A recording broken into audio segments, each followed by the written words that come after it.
As my partner and I stated, Proposition 209 must remain in effect because it prevents reverse discrimination, it promotes true equal opportunity, and it promotes the pursuit of higher education and encourages students to perform better instead of relying on race and gender to become the determining factor of their acceptance in college. Polls also reveal that minorities as well are against affirmative action. An NBC News Wall Street Journal poll and American Demographics poll showed how minorities were against affirmative action. The NBC News Wall Street Journal poll taken in 2003 questioned, as you may know, the U.S. Supreme Court will be deciding whether public universities can use race as one of the factors in admissions to increase diversity in the student body. Do you favor or oppose this practice? 26 favored, 65% opposed, and 9% were not sure. In a survey done in 2002 in the American Demographics Journal, 77% of whites and 64% of Hispanics oppose affirmative action because they think it dictates racial quotas. 80% whites and 71% are against the special preferences given by affirmative action. Thus, affirmative action does not provide equal opportunity. As stated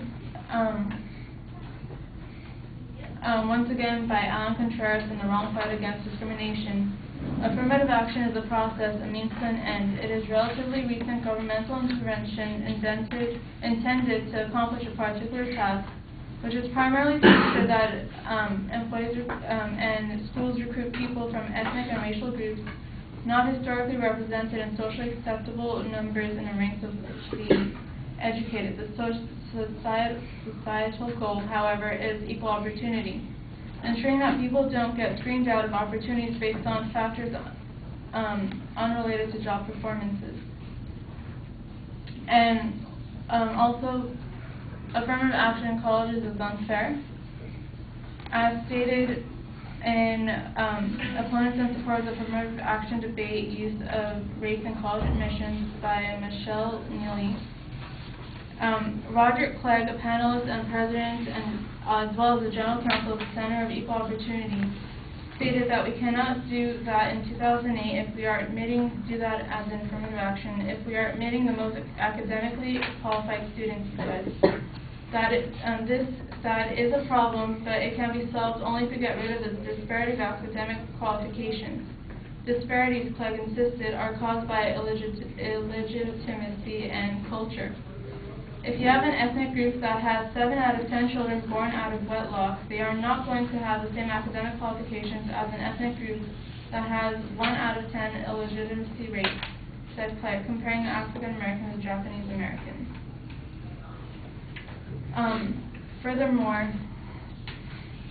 affirmative actions in colleges is wrong because qualifications must be met by individual accomplishments, not inherited race. Antonio Scalia, an American jurist, said, "The people you want to talk to are the white high school seniors who have seen minority people. They will be less qualified than they are, get into prestigious institutions and where they are rejected."